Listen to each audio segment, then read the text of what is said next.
we want to tell you that today marks the second day of Paul Manafort's trial in Virginia. Manafort is charged with tax evasion and filing false loan documents. The average sentence for tax fraud in this country is a little over a year in prison, a year and 3 months. Manafort is facing 305 years in prison. He is 69 years old. He has never been charged with a crime. If he's convicted in this trial, Paul Manafort will die in prison. The left thinks that's just fine. Manafort ran Donald Trump's presidential campaign. They believe he deserves to die for that. Well, watching from the White House, the president tweeted this today about the trial, quote, "Looking back on history, who was treated worse, Alphonse Capone, legendary mob boss, killer, and public enemy #1, or Paul Manafort, political operative and Reagan Dole darling, now serving solitary confinement, although convicted of nothing? Where is the Russian collusion?" It's an interesting point, actually. Al Capone ordered the murders of scores of people. He got an 11-year sentence and was released after just 8. He was barely 40 years old when he got out of prison, probably because he never made the mistake of managing an unfashionable political campaign. The plan for Paul Manafort, meanwhile, is to ensure that he dies behind bars. Mueller's lead prosecutor in this case, Andrew Weissmann, is working hard to make sure that happens.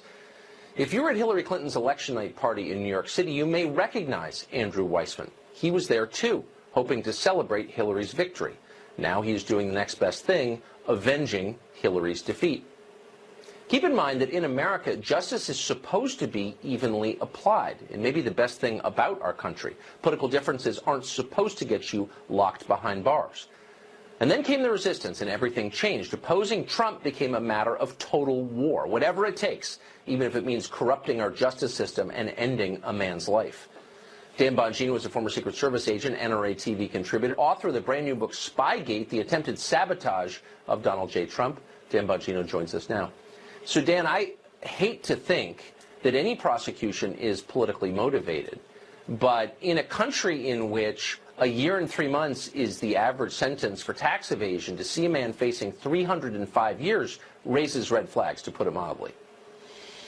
Tucker, this case is a disgrace. Listen, I was a federal agent. I don't know Paul Manafort. I don't know what he's guilty of or not guilty of, but I am familiar with federal investigations and the tactics used. And I can tell you with a clean conscience, I have never, ever seen heavy-handed government tactics like this used for what is essentially a process crime and basically a white-collar crime for a guy with no criminal pedigree at all to speak of. This is unheard of. You know, you said at the beginning of the show, justice is supposed to be even-handed. It's supposed to be blind, too, Tucker, but it appears to be blind only to Democrats. Paul Manafort is guilty of something. He's guilty of helping Donald Trump win, and that's what's bothering the Mueller probe.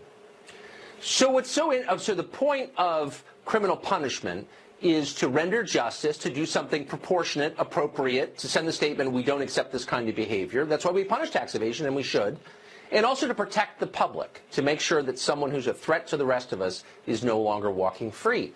In this case, the prosecution didn't even explain how he defrauded the banks. Did the banks lose money? I don't think they did. They didn't explain how much he should have paid in federal taxes but didn't. And I don't think there's a single person in America who feels a physical threat or even a moral threat from 69-year-old Paul Manafort. I mean, they're not even pretending this isn't political. No, they're not. If they are, they're doing a really poor job. And it really begs the question, Tucker, if the federal government and all the taxpayer assets that support it thought Paul Manafort was such a threat to the republic, why didn't they warn the Trump team? Barack Obama was the president of the United States, not the Democrat Party.